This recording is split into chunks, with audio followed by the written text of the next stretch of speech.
तकनीक का इस्तेमाल और स्पष्ट तौर पर एक झलक आपको अयोध्या एयरपोर्ट पर उतरते ही जितने भी यात्री हैं, तीर्थयात्री हैं, उनको भगवान राम की इस नगरी की अद्भुत झलक दिखाई देगी। समर्पित हो चुका है ये पहला फेज महर्षि वाल्मीकि इंटरनेशनल एयरपोर्ट अयोध्या से सीधे तौर पर पूरी दुनिया को जोड़ता हुआ। आज से यह शुरुआत अयोध्या के इतिहास में आज का दिन एक बड़ा मील का पत्थर, जब अयोध्या जुड़ चुकी है इंटरनेशनल एयरपोर्ट के जरिए समूची दुनिया से। आज तो केवल शुरुआत है, पहले फेज की शुरुआत है। अश्विनी मिश्र हमारे साथ जुड़ चुके हैं। अश्विनी, अब ये जो नई शुरुआत है विकास यात्रा की, जिसका पहला फेज, पहला चरण आज राष्ट्र को समर्पित किया गया, ये सिर्फ शुरुआत है। इसका विस्तार अनंत है और शायद एक नई विकास यात्रा पर भारत को, भारत की आध्यात्मिक चेतना को ये पूरी दुनिया तक लेकर के जाएगा। निश्चित तौर से अजय, हम यहाँ जरूर कहेंगे कि गोस्वामी तुलसीदास जी ने कहा था कि चलत विमान कोलाहल होए, ये केवल लोगों की संकल्पना में, लोगों की कल्पना में था। वो कल्पना साकार होने की स्थिति है। अब श्री राष्ट्रीय हवाई अड्डे के द्वारा हम जोड़ है यहाँ यहाँ से आवागमन करेंगे अंतर्राष्ट्रीय स्तर के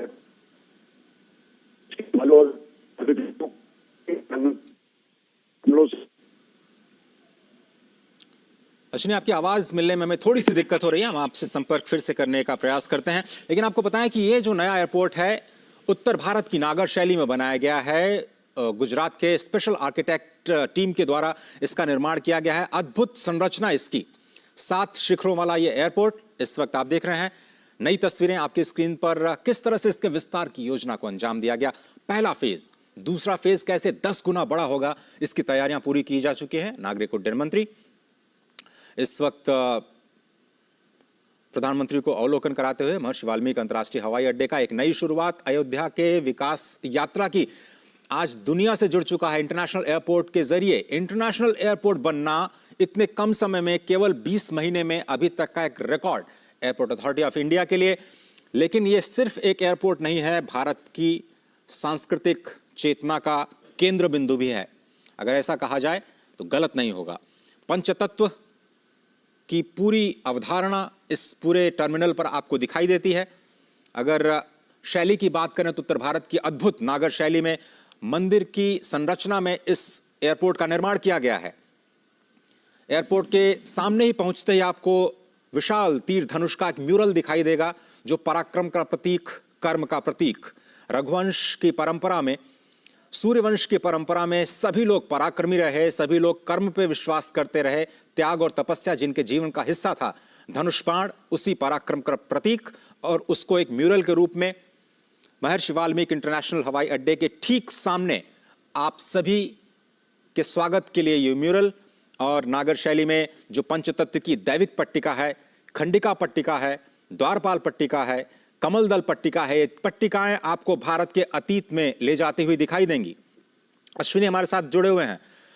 अश्विनी, हम बात कर रहे थे कि ये सिर्फ अवसंरचना नहीं है, बुनियादी ढांचा नहीं है, ये विकास और विरासत को एक साथ साधने की नई कोशिश है।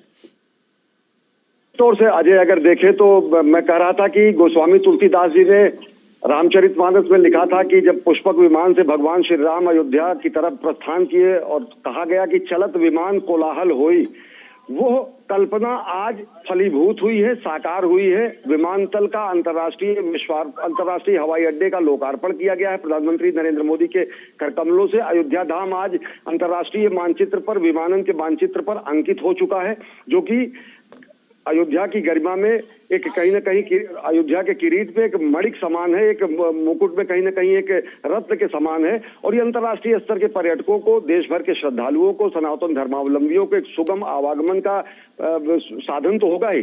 लेकिन हम एक बात जरूर कहेंगे, कहीं न कहीं अंग्रेजों के जमाने में छोटी सी हवाई पट्टी बनाई गई थी, जो कि निष्प्रयोज्य हो गई थी, और जहां पर गाय भैंस चरने के अलावा केवल बच्चे खेला कूदा करते थे, गुल्ली डंडा खेलते थे, या फिर कुछ सिरफिरे लोग मोटरसाइकिल से रेस किया करते थे। वो दौर गया।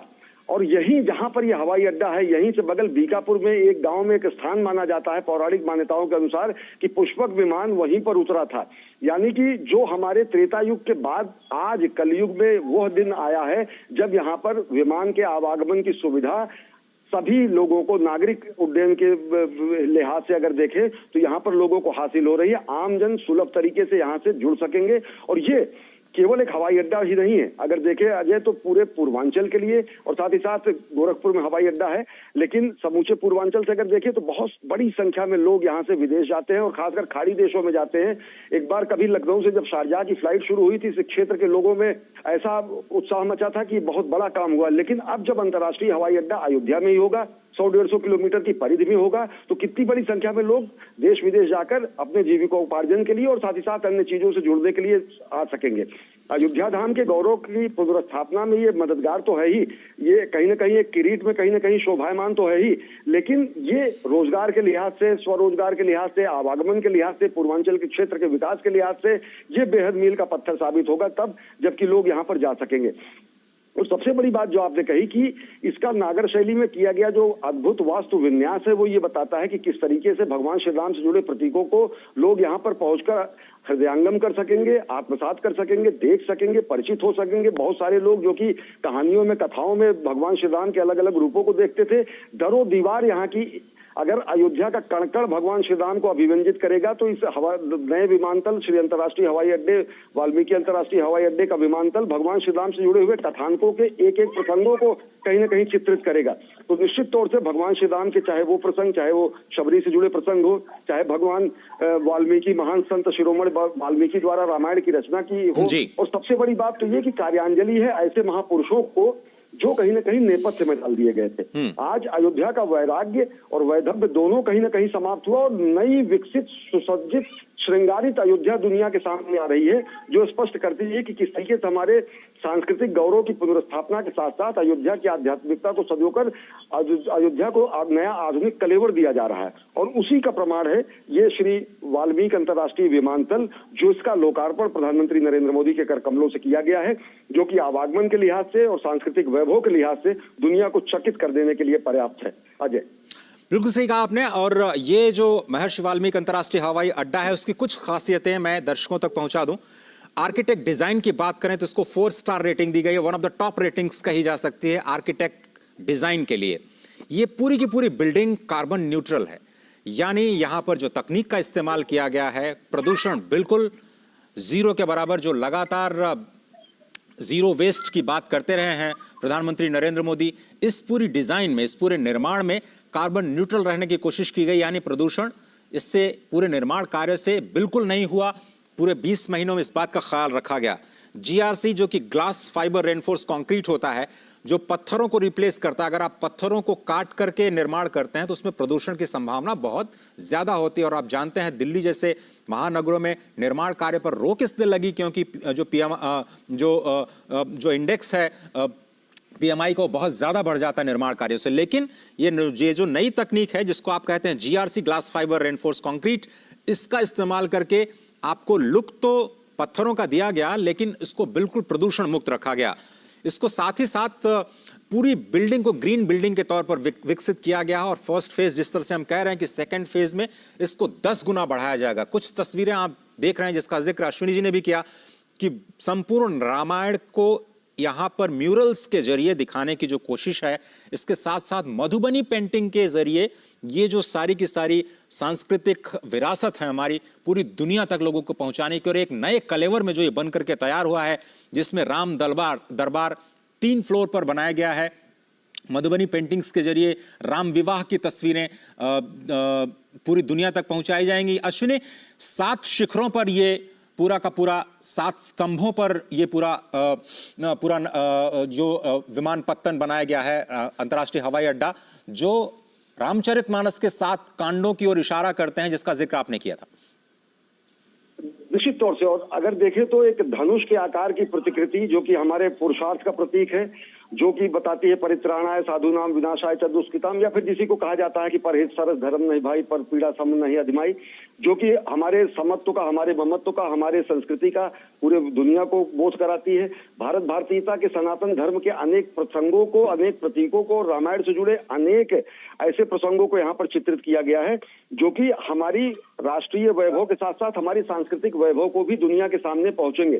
चाहे वो धनुष यज्ञ में भगवान श्री राम के पहुंचकर धनुष को तोड़ने की बात हो, चाहे वो स्वयं पुष्पक विमान से समूचे रामादल को लेकर अयोध्या आगमन की बात हो, चाहे वो शबरी के जूठे बेर खाकर उनके आश्रम में पहुंचने की बात हो, चाहे वो भगवान विश्वेश्वर का रामेश्वर में जाकर पूजन करने की बात हो। ऐसे अनेक प्रसंग हैं जो कि भारत भारतीयता के प्रतीकों के साथ साथ हमारी संस्कृति के वैभव को स्थापित करते हैं, हमारे मनीषियों की सोच को स्थापित करते हैं और साथ ही साथ हमारे मनीषियों के साथ साथ एक सामाजिक समरसता का बोध कराते हैं।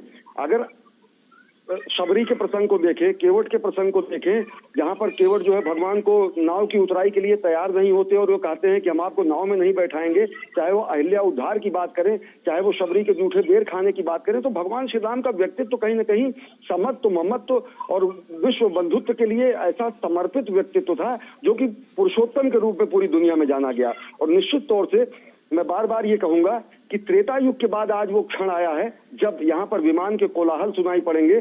चकित नजरों से हम लोग हवाई जहाज आते जाते अजय देखा करते थे, मैं उसी क्षेत्र से हूँ। अगर हवाई जहाज ऊपर से चला जाता था तो पूर्वांचल के बच्चे खड़े होकर कोई काम न करके नजदीक से जब जगुआर की शॉर्टेज कहीं ना कहीं गोरखपुर से होती थी, गोरखपुर वायुसेना अड्डे से जगुआर की शॉर्टेज होती थी, तो लोग चकित होकर देखते थे कि अरे जहाज आ गया, जहाज आता है।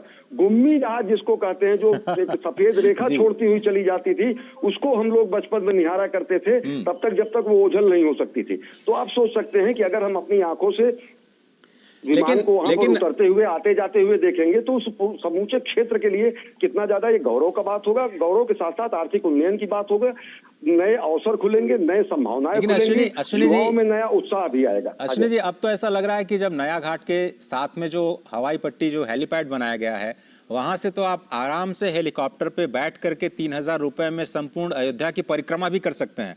मतलब अब वहां तक हम पहुंच गए हैं। एयरपोर्ट तो बना ही है, लेकिन एयरपोर्ट के साथ साथ जो हेली टूरिज्म है और लगातार वहां पे बुकिंग आपको मिलेगी नहीं, इतनी ज्यादा जबरदस्त उत्साह है लोगों में। जो आप जिक्र कर रहे थे कि बचपन में उड़ते हुए जहाजों को देख करके जो कौतूहल हुआ करता था, आज आम जनता की पहुंच में ये सारी सुविधाएं आ रही हैं। ये विकसित होते भारत की एक नई पहचान है, नए भारत की नई पहचान है। लेकिन फिर से मैं आप सभी को ये बताना चाहता हूं कि ये नया अंतर्राष्ट्रीय हवाई अड्डा जो कि अयोध्या में बनाया गया है, और अब तो 6 और या फिर ज्यादा हवाई अड्डे, अंतर्राष्ट्रीय हवाई अड्डे उत्तर प्रदेश में हो चुके हैं। गोरखपुर का जिक्र अश्विनी जी ने किया, साथ ही काशी में नया हवाई अड्डा, साथ में आप प्रयागराज पहुंचिए, वहां से 80 किलोमीटर दूर एक और हवाई अड्डा, वहां से 200 किलोमीटर दूर करीब